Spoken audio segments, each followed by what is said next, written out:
নাকি সেটা বলেন। আর আপনি বিয়ে করছেন না কেন? এইভাবে চলতে গেলে পরে মেয়ে পাবেন না। এই কথা শুনে রাইসার আম্মু পাশ থেকে মনে মনেই হেসে উঠল। ভাবছে মেয়েটাও না মুখের ওপর কথা বলে দেয়। কি যে করি ওকে নিয়ে। আর বুবুকেও বলি রাইসা কখনোই নওশাদ বা ইরফান কাউকে পছন্দ করবে না। কেন যে বোঝে না এরা। কি আর করার, নিজের বোনকে আর কি বলবো। তবে রাইসা এদের ছাড়বে না যদি জানতে পারে। আমাকেই ছেড়ে না। শাহনাজ বেগম বলল, আরে কি বলো, আমার ছেলের এই ইয়াং শুধু পড়ালেখায় চাপেই এমনটা হয়েছে। তবে কি ভালো জব করে দেখেছো? হ্যাঁ, এখন জলদি বিয়েটাও করে নিন। আমার কত শখ আমি আপনার বিয়েতে আসব, মজা করব। আপনার তো এই বোনদের কথা মাথাতেই থাকে না। রাইসা, যা না, দুজনে কথা বল। যা, তোরা কথা বল। তখনই ওখানে ছোট খালা আফসা বেগম এসে হাজির। এভাবে রাইসা আর নওশাদকে দেখে ওনার তো ভেতরটা জ্বলে পড়ে যাচ্ছে। তবে সেটা প্রকাশ না করে বলল, আরে রাইসা, কই যাও? এই তো হসপিটাল যাব ভাবছি। ও রাফিকে আনতে? হ্যাঁ, বেচারা আমার জন্য এই সব হলো, তাই যেতে তো হবেই। ও আচ্ছা, শোনো, ইরফান আসছে, অনেক দিন পর আসছে। ওকে কিন্তু একটু এদিক ওদিক ঘুরিও, ও তো তেমন চেনে না। আচ্ছা খালা, রাতে আড্ডা হবে। এখন আমি যাই। ভাইয়া টাটা। রাইসা নিচে এসে গাড়ি করে চলে গেল হসপিটাল। রাইসার মা বলল, তোদের হলে এখন একটু হেল্প কর। কেন তোরা এভাবে হঠাৎ কথা কাটাকাটি শুরু করেছিস? আমি শুরু করেছি? বুবুই তো শুরু করেছে। আফসা, আমার দোষ দিবি না। আমি কি করেছি? তুই যা বলেছিস আমিও সেটাই বলছি। এখন কথা হলো আফাদের ভাবনা মিলে গেছে, তাই। তোরা নিজেও জানিস রাইসা কেমন মেয়ে। আর রাইসাকে আমি যতটা জানি, ও নওশাদকে আর ইরফানকে ভাইয়ের চোখেই দেখে। ও জীবনেও রাজি হবে না, আর ওর মতের বাইরে ওর বাপও যাবে না। সে দেখা যাবে, তুই খালি নেগেটিভ বলিস। রাইসা আমার ঘরে আসলে তোদের চিন্তা হবে, আমার মেয়ের মতোই থাকবে। আমার আমার একটা মাত্র ছেলে ইরফান, কম কিসে? তাছাড়া দুজন সেম বয়সী। আচ্ছা থাম, রাইসার ব্যাপার তো রাইসাকে বুঝে নিতে দে। রাইসা যদি দুজনের মধ্যে কাউকে পছন্দ করে তাহলে ভালো, আর না করলে তো কিছু করার নেই। এদিকে আমি শেষ। হসপিটালের খাবার আমার একদম ভালো লাগছে না। বাসা থেকে এখনো নিতে আসেনি কেন? চলে আসার কথা তো। ধুর, ভালো লাগে না। ফোনটা নিয়ে দেখলাম, ও মা, আম্মু 20 বার ফোন করেছিল। এই রে, গেছি আমি। ঘুমিয়ে থাকার কারণে ঠিক পাইনি। ঝাড়ুর বাড়ি কপালে আছে কনফার্ম। আমি দ্রুত ফোন ব্যাক করলাম। এখন মিষ্টি কথা ছাড়া কাজ হবে না। তাই ফোন ধরতেই আমি বললাম, সরি সরি সরি, আমি রিয়েলি সরি। এই উল্লু, মাথা ছাড় গাধা, এতবার ফোন করেছি, কই ছিলি? সরি না, আমি একটু ঘুমিয়েছিলাম। সরি। দাঁড়া, আমরা আসছি তো। তোকে পেটানোর অভাব। এখন কি অবস্থা? জি ভালো। বাসায় যাব এখন। আচ্ছা, আমরা আসছি। তোর আব্বুর বিজনেস থেকে আসলো আজ, তাই আজই আসছি। ওকে, চলে আসো। I am waiting. Love you. ঠিক তখনই রাইসার দরজায় এসে হাজির। এভাবে আই লাভ ইউ আর কিস করা দেখে রাইসার পা থেকে যেন মাটি সরে গেছে।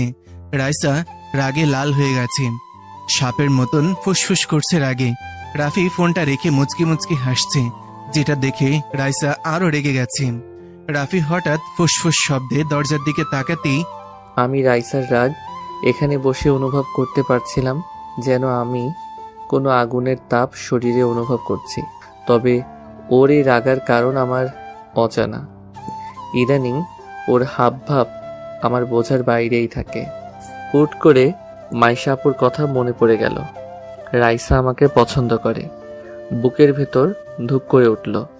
নিতান্ত সুন্দরী মেয়ে যখন কোনো পুরুষের উপর ভালোবাসার দাবি নিয়ে বসে, তখন ওই পুরুষের হিতাহিত ভাবনা চিন্তা কমে যায়। ভাবনারা বাসা বাঁধে ঘরে। আমিও তার ব্যতিক্রম না। তবে কথা হলো, ও আমার মামাতো বোন। আমি কি কখনো এমনটা চেয়েছি?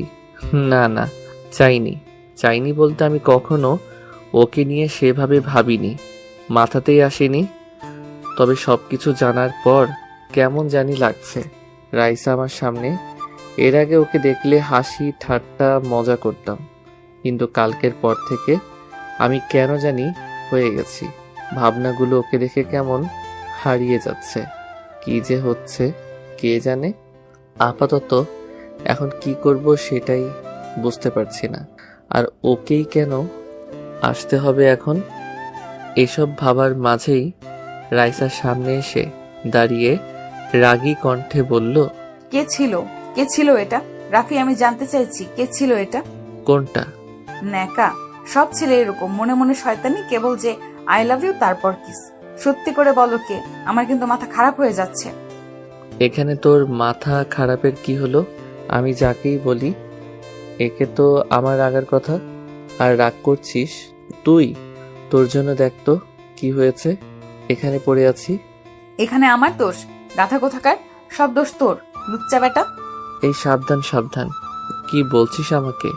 আমি লু লু এত বড় সাহস? ভুলে যাচ্ছিস আমি তোর সিনিয়র। কানের 3 আঙুল নিচে দেব একটা। দে, এই যে এখন দে দে দে না দে। রাইসা আমার পাশে বসে, আমার একদম কাছে। ওর লাল মুখটা এনে এসব বলতে লাগলো। আচ্ছা, এর মুখটা লাল কেন হয়েছে? শুনেছি মেয়েরা রাগলে অথবা লজ্জা পেলে এমনটা হয়। বুঝতে পারছি না ও রেগে আছে না লজ্জা পেয়েছে। তবে এত কাছ থেকে রাইসাকে আমি এই প্রথম অনুভব করছি।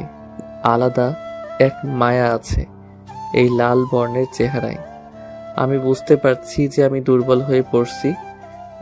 না না, এটা কি হচ্ছে?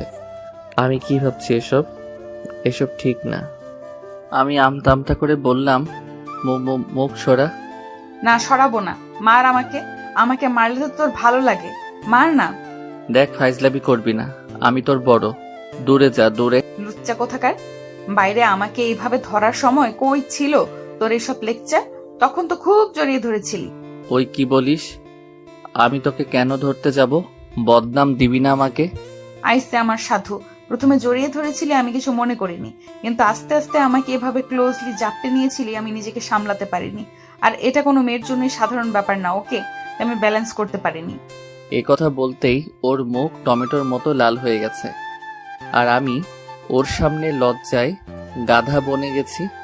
তখন তো আমারও কিছু মনে ছিল না বা খেয়াল ছিল না। এত ঘুম আসছিল যে কিছুই বুঝতে পারিনি। সব দোষ এই ঘুমের। আমি বললাম, সরি, আমারই ভুল। বাবা, সরি বলতে পারিস? আজকে জানলাম। দেখ, আমার ভুল, তাই বলছি। আমি তখন ঘুমের কন্ট্রোলে ছিলাম, তাই বুঝতে পারিনি। কিন্তু এখন তুই আমার সাথে এসব বাচ্চামি করা বাদ দে, ওকে? বাচ্চামি মানে কি? মানে হলো, দেখ, আমি আর তুই এখন বড় হয়েছি, তাই না? সো আমাদের এখন একটু দূরত্ব রাখা উচিত। এভাবে যখন তখন এত কাছে চলে আসিস যে ভালো দেখায় না। কার জন্য? কার জন্যে মানে কি? কার জন্য এসব বলছিস? 15 মেয়েটার জন্য? দেখি ফোন দে, কল কর ওই মেয়ের কাছে, আমি কথা বলবো। না, পারবো না। তুই আমার পার্সোনাল ম্যাটারে নাক গলাবি না, আর কখনো আমার এত কাছেও আসবি না, বুঝলি? আমার কথা শেষ হলে আমি আর চোখে রাইসার দিকে তাকালাম। বেচারি চোখে পানি টলমল করছে। এই মেয়েদের এক দোষ, কিছু হলেই এদের চোখের পানি বাঁধ ভেঙে অপর পাশের মানুষকে আহত করতে ছুটে আসে। রাইসা ফুপিয়ে ফুপিয়ে কান্নাও শুরু করে দিয়েছে আর বলছে, না, বুঝবো না। আমি তোকে ভালোবাসি সেই ছোট থেকে। আমি গাড়ি চালানো শিখেছি তোর জন্য। আমি আগে ভয় পেতাম বাইক দেখে, কিন্তু তুই ভালোবাসিস বলে আমি এটাও শিখে নিয়েছি। তুই রাতের আকাশ দেখতে ভালোবাসিস বলে আমি রাতকে ভালোবাসতে শুরু করেছি। তুই সুরমা পছন্দ করিস বলে আমি কাজলের পরিবর্তে চোখে সুরমা পড়তে শিখেছি। তোর সব পছন্দকে আমি নিজের করে নিয়েছি। আমার ভাবনার প্রতিটি ছন্দে তোকে নিয়ে বেঁচেছি। আর আমার ভালোবাসাকে এইভাবে ছুঁড়ে ফেলেছিস। আমার ফিলিংস, আমার ভালোবাসা সব এতটাই মূল্যহীন? কি কমতি আছে আমার মাঝে? বল না, কি এমন নেই আমার মাঝে? চেহারা ভালো না, নাকি আমাকে ভালোবাসা যায় না? ফিগার পছন্দ না, নাকি আমি বাজারের কোনো 2 টাকার মেয়ে যে আমাকে ভালোবাসা অপরাধ? আমি হঠাৎ করে রাইসাকে একটা থাপ্পড় মেরে বসলাম। নিজেও জানি না কেন মারলাম। হঠাৎ করেই এভাবে ঘটে যাবে বুঝতে পারিনি। হ্যাঁ, ও আমার বোন। ওর মুখ থেকে এসব শুনে কেমন জানি রাগ উঠে গেল। হ্যাঁ, আমি ওকে কখনো ওভাবে ভালোবাসিনি, তবে এটা না যে আমি এসব ভাববো